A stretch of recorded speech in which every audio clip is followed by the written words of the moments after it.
دوستان عزیز سلام. به بخش بعدی دوره آموزشی ورد کامرس خوش اومدید. دوستان آموزش ما از این جلسه استارت میخوره و به اصطلاح آموزش اصلیمون از این جلسه شروع میشه. پس با ما همراه باشید. خب توی جلسه قبلی بهتون گفتم که باید نرم افزار ومپ سرور رو تهیه کنید. خب شما الان ومپ سرور رو فقط کافیه که بعد از اینکه نصب کردید سرچ کنید و اجرا کنید. وقتی که اجرا کردید یکم صبر میکنید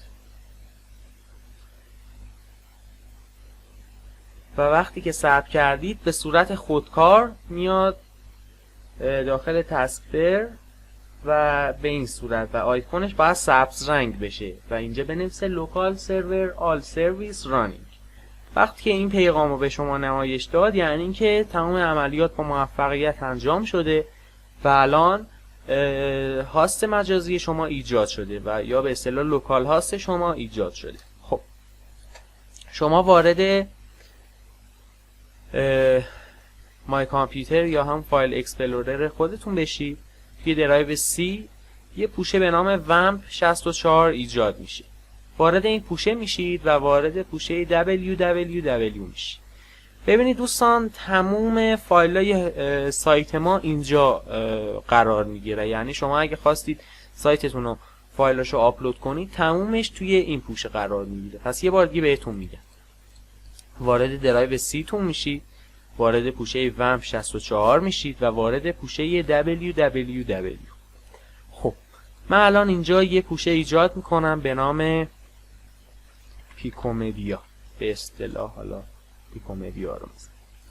خب و اما وردپرس که باید تهیهش کنید.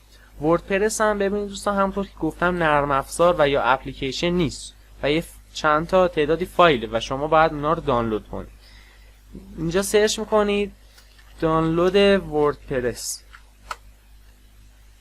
وقتی دانلود وردپرس رو سرچ کردید روی اولین سایت کلیک کنید. خب حالا سایت های دیگه ای هم هستن مثل wp-persian.com هم هست ولی خب من ترجیح میدم از سایت رسمی خود وردپرس دانلود کنم. در حال حاضر و تا این زمان که من دارم آموزش رو ضبط میکنم نسخه 5.5.1 اومده.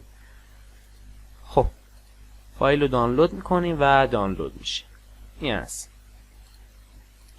خب من فایل حالا از قبل دانلود کرده بودم. اینجا قرار میدیم و میذاریم اینجا باشه.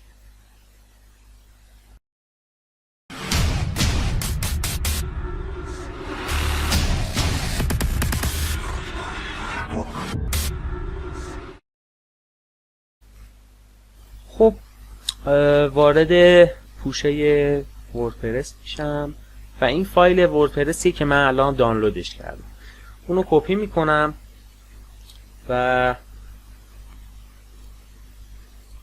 میرم به همون پوشه خودمون و پیستش میکنم و اینجا اکسترکت فایل رو میزنم.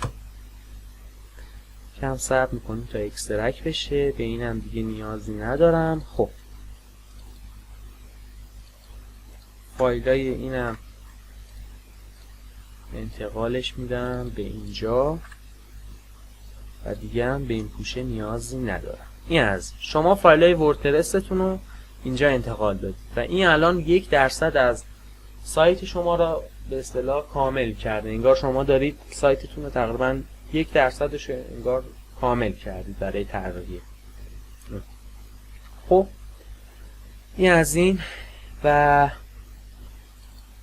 آموزشمون رو میذاریم تا همینجا باشه که خیلی هم طولانی نشه که دوستان خسته بشن و بقیه کار و نصب و پیکرمندی وردپرس هم میذاریم توی جلسه بعد.